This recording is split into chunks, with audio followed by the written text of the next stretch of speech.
नमस्कार दोस्तों, क्या हाल है। मैं शीतल बरियार और ड्रामा एक्सपो में आपका स्वागत है। जुकाम की वजह से गला थोड़ा खराब है, so don't mind my voice and energy. आप बस एपिसोड का मजा लीजिए। अब तक आपने देखा कि प्रेजेंट हानी बान हानी चिल्लाते हुए पास्ट हानी के पीछे पीछे भागती है और एंथनी भी ये सुनकर उनके पीछे पीछे चला जाता है। अब आगे।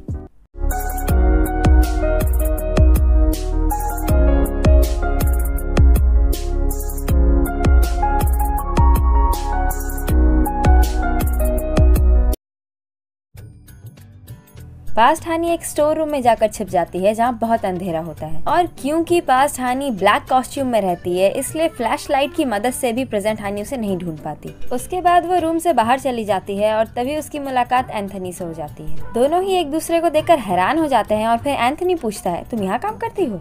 लगता है ये कंपनी पागल हो गई है जो किसी भी अरे गहरे इंसान को काम पे रख लेती है। और वो आगे जाने लगता है, फिर पीछे मुड़कर बोलता है, वैसे तुम किसी को अभी ढूंढ रही थी ना? तभी प्रेजेंट हानी को बॉक्स के बारे में याद आता है और वो बोलती है, ओह नो बॉक्स, और फिर दौड़ती हुई भाग जाती है। और एंथनी बोलता है, बॉक्स?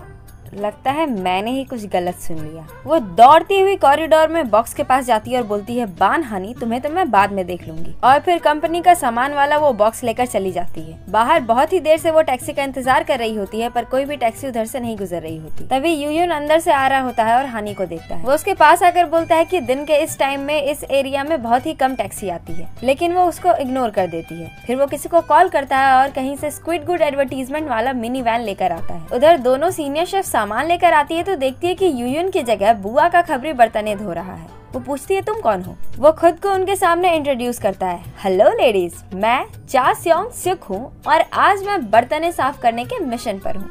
यूयुन तो बड़ा तेज निकला, इसे काम में फंसाकर खुद भाग गया।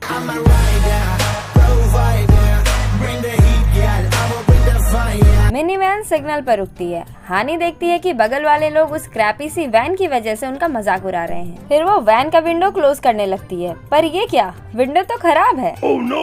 फिर यूयुन उसे अपना गॉगल देकर बोलता है कि इधर उधर ध्यान मत दो, बस ऐसा सोचो कि तुम एक लॉन्ग ड्राइव पर हो और रिलैक्स करो। फिर हानी को वो वाला मोमेंट याद आता है जब यूयुन अपनी बुआ के साथ था, और क्योंकि उसने उसे गिगोलो समझ लिया था इसलिए वो सोचने लगती है कि ये करना क्या चाहता है, कहीं ये मेरे पैसों के पीछे तो नहीं है। पर उसके पास पैसे है कहाँ, मैं गरीब हूँ।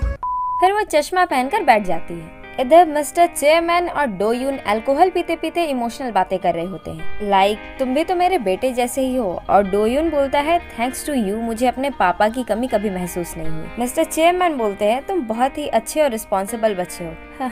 कितना अच्छा होता ना अगर यूयुन में तुम्हारे आधे गुण भी होते। डोयुन हंसने लगता है, फिर बोलता है, लेकिन यूयुन सूरज की किरण की तरह है। मिस्टर चेयरमैन बोलते हैं, पता नहीं, लेकिन उसकी हंसी मेरे दिल में चुभती है। लगता है जैसे अपनी माँ की मौत के बाद वो हंसने के लिए खुद को फोर्स करता है। डोयुन बोलता है, अगर वो ऐसा कुछ कर भी रहा है तो वो आपके लिए कर रहा है क्योंकि उसे आपका ख्याल है। उसके बाद दोनों अल्कोहल पीते पीते थोड़ी और बातें करते हैं और फिर डोयुन जीएम के पास आता है और बोलता है, मुझे यूयुन से बहुत जलन होती है कि उसके पास इतने अच्छे पिता हैं। उसकी बातें सुनकर जीएम बोलती है, वैसे मुझे भी तुमसे बहुत जलन होती है क्योंकि तुम्हारे पास इतनी कूल माँ है। हाँ, थोड़ी सी डरावनी है, लेकिन डोयुन हंसने लगता है। तभी बुआ जी का कॉल आता है और डोयुन बोलता है, शैतान का नाम लिया और शैतान हाजिर। डोयुन की बात सुनकर जीएम भी फ्लो में बुआ जी का कॉल रिसीव करके बोलती है, हाँ शैतान, मेरा मतलब है जी माँ जी। Run. इधर हमारा मस्सा मैन गहरी सोच में डूबा होता है। तभी उसका एजेंट आकर बताता है कि उसे मिस किम के ड्रामे में 3 लीडिंग कैरेक्टर में से एक का रोल मिल गया है। ये सुनकर एंथनी बहुत खुश हो जाता है और इस बार बहुत ही खुशी से उछलते कूदते हुए अपना ऐड करता है।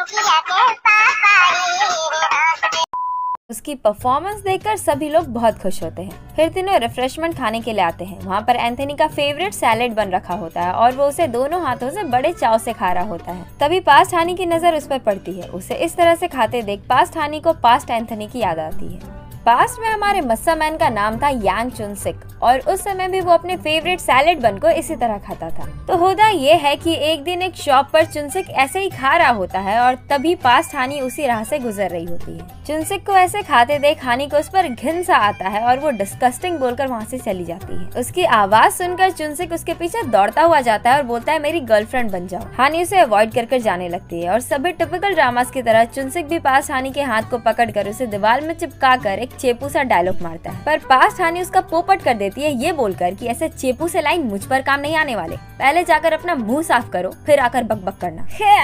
तुम कितने घिनौने हो, और फिर वहाँ से जाने लगती है। चुनसिक उसे पीछे से पकड़ता है और पास्ट हानि उसे एक मुक्का मारती है और अपने याद से बाहर आ जाती है। फिर उसकी नजर मस्सा मैन के मस्सा पर पड़ती है और एक बार फिर से उसे चुनसिक का वो मस्सा याद आता है। And she be like no way, ये यांग चुनसिक है। इधर प्रेजेंट हानि और यूयुन पार्सल पहुंचाते हैं। बॉक्स में सारे इंग्रेडिएंट होते हैं और पेन ड्राइव में उस स्नैक की रेसिपी होती है। सारे वर्कर स्नैक का सैंपल बनाने के लिए अपने काम पर लग जाते हैं और उन दोनों को वेट करने के लिए बोलते हैं। उधर पास्ट हानि एंथनी के कॉफी में चुपके से दूध मिला देती है, ये कंफर्म करने के लिए कि ये पास्ट वाला यांग चुनसिक ही है या नहीं। फिर क्या था, जैसे ही एंथनी वो कॉफी पीता है उसका पेट खराब हो जाता है और एक बार फिर से वॉशरूम की दौड़ चालू। पास्ट हानि ये सब चुपके से देख रही होती है और अब तो ये भी कंफर्म हो गया है कि एंथनी ही चुनसिक है, इसलिए वो बहुत ही खुश होती है क्योंकि शैतानी करने के लिए उसे एक और चीज मिल गई है। अब तो ये देखने में मजा आएगा कि सच्चाई जानने के बाद अब ये क्या क्या खुराफात करती है। अभी मजा आएगा ना भिड़ो। अपना पेट साफ करके एंथनी जब अपना ड्रेसिंग रूम आता है तो किसी चीज को देखकर वो बहुत घबरा जाता है और जोर से चिल्लाता है। उसकी आवाज सुनकर उसका अंडरलिंग मिन क्यूंग सिक और उसका एजेंट पाक जुंग मैन दोनों दौड़ते हुए वहाँ आते हैं। सामने आईने पर लिखा होता है यांग चुनसिक, मुझे पता है कि तुमने क्या किया था जब तुम 17 साल के थे। इधर फैक्ट्री में वर्कर्स स्नैक्स का सैंपल कंप्लीट करके उन्हें देते हैं और बताते हैं कि इस टाइम पर बहुत ही ट्रैफिक होता है। फिर वो उन्हें एक बाईपास वाले रोड से जाने का सजेस्ट करते हैं ताकि वो ट्रैफिक में ना फंसे। उसके बाद जब दोनों उसी बाईपास वाले रोड से जा रहे होते हैं तो सामने भीड़ नजर आती है। दोनों निकल कर देखते हैं तो पता चलता है कि एक हाई स्कूल स्टूडेंट पानी में डूब रहा है। प्रेजेंट हानि दौड़ कर जाती है और अपने मिनी वैन से स्नैक्स के बॉक्स को नीचे लेकर आती है जिसमें यूयुन भी उसकी मदद करता है। वो सारे स्नैक्स के पैकेट्स को टेप की मदद से एक दूसरे में अटैच करके स्विमिंग रिंग बनाने लगती है। वो यूयुन को और स्नैक्स लाने के लिए बोलती है। वो लेने के लिए जाता है और ये फटाफट सभी स्नैक्स को एक दूसरे में अटैच कर रही होती है। तभी देखती है कि वो डूबने ही वाला होता है। वो फटाफट अपना कोट उतारती है और स्नैक्स वाला रिंग लेकर पानी में कूद जाती है। वो जल्दी से उसके पास तैरते हुए जा रही होती है और सभी लोग उसका वीडियो बना रहे होते हैं। वो स्टूडेंट को रिंग के अंदर डाल देती है और बचाकर किनारे की तरफ ले आती है। फिर वो उसे किनारे की तरफ पुश करती है और तभी यूयुन सारे स्नैक्स के बॉक्सेस लेकर वहाँ पहुँचता है। सारे लोग उस बच्चे को किनारे की ओर खींच रहे होते हैं और हानि आराम से धीरे धीरे तैरते हुए आ रही होती है कि उसके पैर पर क्रैम्प पड़ जाता है और वो डूबने लगती है। वो डूबते हुए पानी के अंदर जाने लगती है और अपने पापा को याद करती है। तभी यूयुन वहाँ उसे बचाने के लिए आता है और बचाते बचाते सोच रहा होता है कि 20 साल पहले भी तुम बहुत बहादुर थी और अभी भी तुम इतनी ही बहादुर हो। फिर जब वो उसे बचाकर किनारे पर लाता है तब उसे डांटने लगता है कि तुम्हारा दिमाग खराब है, तुम सच में खुद को सुपरमैन समझती हो, तुम मर सकती थी पागल औरत।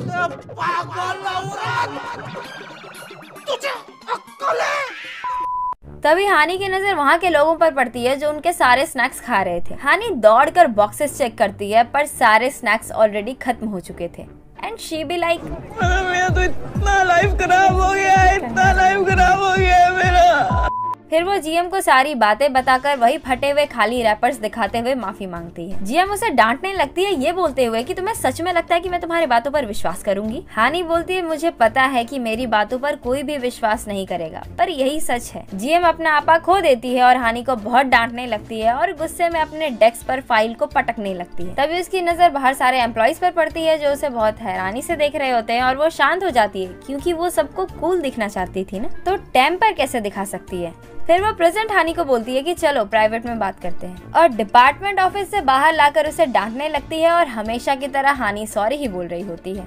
ऐसे कैसे चलेगा दीदी? जीएम बोलती है वर्क प्लेस में सिर्फ सॉरी से काम नहीं चलता। अगर तुम कोई गलती करती हो तो तुम्हें उसकी पूरी रिस्पॉन्सिबिलिटी लेनी होती है। अगर तुम किसी चीज में अच्छी नहीं हो तो तुम्हें उसे छोड़ देना चाहिए। मतलब इनडायरेक्ट वे में वो ये बोलना चाह रही है कि तुम रिजाइन कर दो। प्रेजेंट हानि उसे पकड़ लेती है और एक चांस देने के लिए बोलती है। जीएम खुद को छुड़ाने के लिए उसे धकेल देती है और वो सीढ़ियों से नीचे गिरने लगती है, बट फॉर्चुनेटली पास्ट हानि पीछे से आकर उसे बचा लेती है। वो जीएम पर गुस्सा करने लगती है और जीएम उसे समझाने की कोशिश करती है कि उसने जानबूझकर ऐसा कुछ नहीं किया।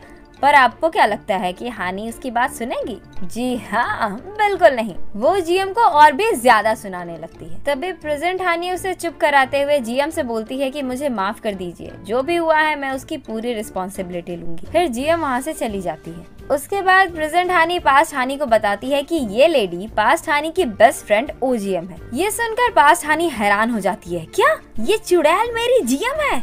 इधर वॉशरूम में जीएम खुद को समझा रही होती है कि अभी बाहर ये कैसा बिहेवियर था। तुम तो बहुत कूल हो ना, शांत रहो, शांत इंसान हो ना, तुम अपने होश में रहो। तभी वो दोनों हानि के आने की आवाज सुनती है और बाथरूम में छिप जाती है। पास्ट हानि पूछती है कि तुम दोनों तो बेस्ट फ्रेंड हुआ करती थी ना, तो ऐसा क्या हुआ जो तुम दोनों एक दूसरे से जुदा हो गई? जीएम भी उसकी बातें सुन रही होती है और प्रेजेंट हानि और जीएम दोनों ही पास्ट का वो मोमेंट याद करने लगती है। पास्ट में जब ओजीएम को हानि के साथ हुए हादसे के बारे में पता चलता है तो वो दौड़ते हुए उसे देखने के लिए हॉस्पिटल आती है। वो उसे बताती है कि तुम बहुत दिनों से स्कूल नहीं आ रही थी और न ही कोई रिप्लाई दे रही थी, इसलिए मैं तुम्हारे घर गई थी और वहाँ मुझे सारी बातें पता चली। हानि अभी भी सदमे में होती है और उसके बातों का कोई जवाब नहीं देती। हानि को अच्छा फील कराने के लिए ओजीएम अपने बैग से एक डायरी निकालकर हानि के बगल में रखकर बोलती है, जब से तुम स्कूल नहीं आ रही थी तब से हर दिन मैंने ये डायरी लिखा है। मुझे पता है कि ये समय बहुत ही मुश्किल है, पर समय के साथ साथ सब ठीक हो जाएगा। लेकिन उसकी बातों का असर बिल्कुल उल्टा होता है। उसकी बातों से पास्ट हानि ऑफेंड हो जाती है और बोलती है, कैसे सब ठीक हो जाएगा? हाँ, मेरे पापा वापस आ पाएंगे या फिर क्या मैं कभी भूल पाऊंगी कि मेरी वजह से मेरे पापा की जान गई? बताओ ना, कैसे सब ठीक हो जाएगा? तुम्हें कैसे पता होगा, तुम तो खुद एक अनाथ हो। फिर उसकी लाई डायरी को फेंक कर बोलती है, ले जाओ इसे, तुम्हारी चिट्ठियों से मैं बेटर फील नहीं करने वाली, जाओ यहाँ से।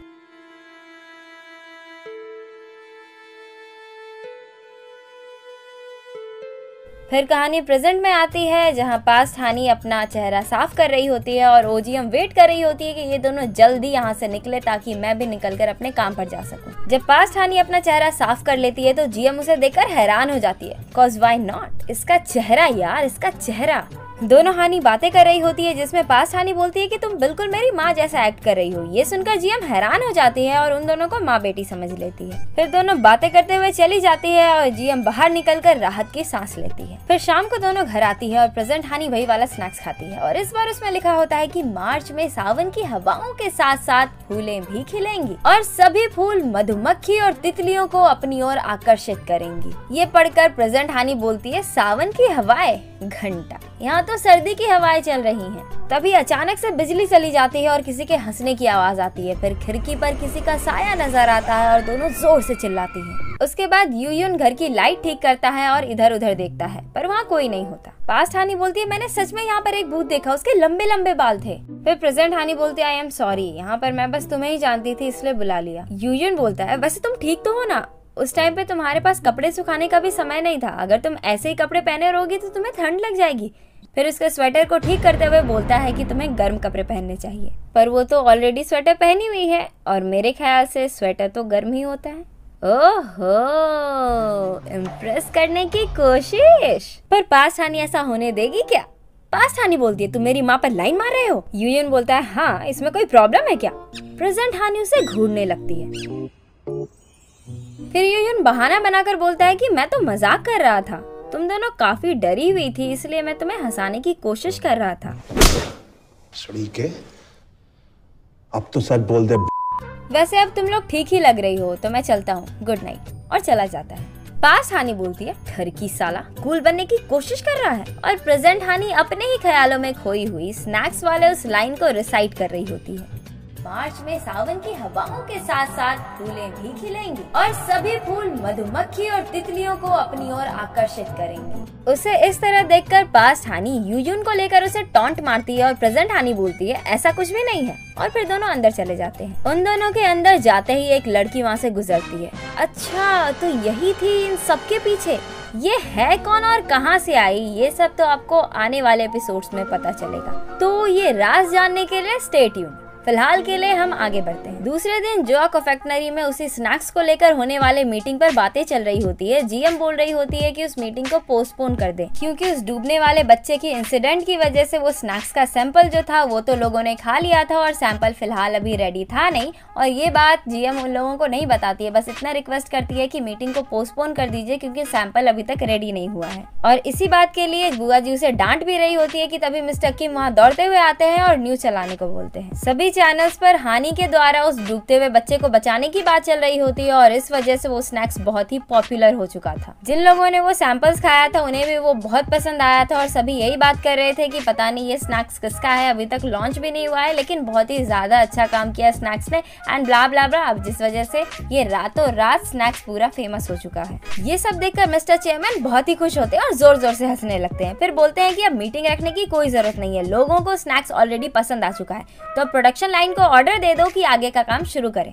फिर अकेले में बुआ जी जीएम को बुलाकर हानि के बारे में पूछती है। जीएम उन्हें बताती है कि ये वही लड़की है जिसे चेयरमैन ने हायर किया था एंड ब्ला ब्ला ब्ला। फिर बुआ जी जीएम को भेज देती है और कॉल पर फिर से किसी की जासूसी करवा रही होती है। अब तो मुझे पूरा शक हो रहा है कि ये बुआ जी के दिमाग में कुछ तो उल्टा सीधा चल रहा है। ये अच्छा बनने का एक्टिंग करती है पर ये सच नहीं है, मैं बता रही हूँ, ये कुछ तो घोटाला करने वाली है। तुम्हें कैसे पता? मुझे क्यों पूछो? मुझे क्या मालूम?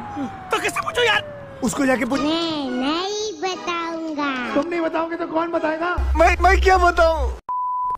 इधर हानि अपना रेजिग्नेशन लेटर लेकर जीएम का इंतजार कर रही होती है। जीएम वहां आती है और अपने उतरे हुए चेहरे के साथ हानि को कांग्रेचुलेट करके अपने डेस्क पर चली जाती है। उधर एंथनी क्यूसिक से सीसीटीवी फुटेज मंगवाता है जिसकी मदद से उसे पता चलता है कि वो सीविड कॉस्ट्यूम पहनी हुई एंथनी के पीछे डांस कर रही एक जूनियर आर्टिस्ट थी जो उसे डरा रही थी। इधर हानि अपने काम के पैसे लेकर खुशी खुशी जा रही होती है कि तभी ये दोनों आकर उसे पकड़ लेते हैं। Oh, no! और उधर जोआ कॉन्फेक्शनरी में सभी लोग न्यूज पर हानि के कारनामे को देखकर बहुत खुश हो रहे होते हैं। बस ये एक लेडी ही है जो उससे थोड़ा जल रही है और हमारी जीएम मुंह लटका करके बैठी हुई है। तभी डोयून आता है और पूरे डिपार्टमेंट को पार्टी देता है। सभी लोग चीयर्स करते हैं और हानि एक ही बार में पूरा ग्लास पी जाती है। सभी लोग ये देखकर बहुत हैरान होते हैं और उसकी तारीफ करते हैं। उसके बाद सारे एम्प्लॉइज उसके साथ फोटोज लेते हैं और ये लेडी भी लेती है क्योंकि अब तो वो फेमस हो गई है ना, दैट्स व्हाई। और ये सब देखकर जीएम को बहुत जलन होने लगती है। हानि का देखा देखी वो भी पूरी ग्लास गटकने लगती है। उधर जुंगमैन और क्यूनसिक हानि को अपने ऑफिस लाकर धमकाने की कोशिश कर रहे होते हैं पर वो हानि है, उसे कौन धमका सकता है भला। उल्टा वो ही उन्हें पास के फोटोज दिखाकर धमकाते हुए बोलती है, तुम चाहे तो इन फोटोज को रख सकते हो, मेरे पास ऐसे बहुत से फोटोज हैं, इसलिए अपने मिस्टर एंथनी को बता देना कि अगर मुझे ऐसे ही परेशान किया तो ये फोटोज मैं हर जगह फैला दूंगी। और फिर वहाँ से चली जाती है। पास्ट हानि के जाने के बाद एंथनी बाहर आता है cause why not, he is a so called celebrity, ऐसे ही थोड़ी किसी के भी सामने बाहर आ जाएगा। वो फोटो देखकर एंथनी को पास्ट का एक मोमेंट याद आता है। एंथनी आई मीन पास्ट का चुनसिक अपने दोस्तों के साथ घूम रहा होता है कि तभी उसकी नजर पास्ट हानि पर पड़ती है और वो अपने दोस्तों को आगे भेजकर हानि के पीछे आ जाता है। हानि फोटो खिंचवाने के लिए अपने एक्सेसरीज चूज करके अंदर फोटो स्टूडियो जाते हुए ओजीएम को बोलती है कि मैं अंदर जा रही हूँ, तुम जल्दी से अपने एक्सेसरीज चूज करके अंदर आना। जीएम अभी एक्सेसरीज चूज कर ही रही होती है और चुनसिक चुपके से अंदर घुस जाता है। हानि उसे भगाने लगती है पर कैमरा रोल कर चुका था, इसलिए मजबूरन उसे उसके साथ फोटो खिंचवाना पड़ता है। और क्योंकि वो फोटो सिर्फ हानि के पास थी इसलिए प्रेजेंट में उस फोटो को देखकर एंथनी को समझ में आ जाता है कि जिस बंदी के पास ये फोटोज है उसका पता लगाने से हानि भी मिल जाएगी, इसलिए वो उसका एड्रेस ढूंढने को बोलता है। इधर हानि और ओजीएम में अल्कोहल पीने का रेस चालू है। फिर कैरियोके में जाकर दोनों सिंगिंग और डांस कंपटीशन शुरू कर देती हैं और सभी लोग एंजॉय कर रहे होते हैं। लगता है सभी को चढ़ गई है। एनीवे उसके बाद वॉशरूम में ओजीएम हानि को सुनाती है कि तुम्हें बिल्कुल भी शर्म नहीं है, इतना ह्यूमिलिएट करने के बाद भी तुम वापस लौट कर आ गई। हानि बोलती है हाँ, क्योंकि मैं भी प्रोडक्ट डेवलपमेंट डिपार्टमेंट टीम का एक हिस्सा हूँ। मुझे पता है कि मैं अभी उतनी अच्छी नहीं हूँ पर मैं वादा करती हूँ कि मैं पूरे दिल से अपना काम करूंगी, इसलिए प्लीज मुझे एक चांस दो। ओजीएम बोलती है लेकिन तुम ये सब ह्यूमिलिएशन सिर्फ अपनी बेटी जो बिल्कुल तुम्हारी तरह दिखती है उसी की वजह से सह रही हो ना। हानि बोलती है हाँ, जब वो मेरे लाइफ में नहीं थी तब मैं बहुत जल्दी हार मान जाती थी, अपनी जिंदगी की परवाह नहीं थी मुझे, पर अब मैं उसके लिए एम्बैरेसमेंट नहीं बनना चाहती, इसलिए प्लीज मुझे एक चांस दे दो। फिर वो वहाँ से चली जाती है और जीएम सोचने लगती है कि जो रेडिएंट बान हानि बहुत पहले जा चुकी थी वो फिर से क्यों शाइन करने लगी है। दूसरी तरफ एक कार में बैठकर बुआ जी किसी से जासूसी की रिपोर्ट्स ले रही होती है जो उसने मिस्टर चेयरमैन पर करवाई थी। उनकी बातों से ऐसा प्रतीत होता है कि मिस्टर चेयरमैन शायद बीमार है या कुछ ऐसा ही। ये तो आने वाले एपिसोड्स में पता चलेगा। बट ये बुआ, she is really up to something, I'm telling you guys।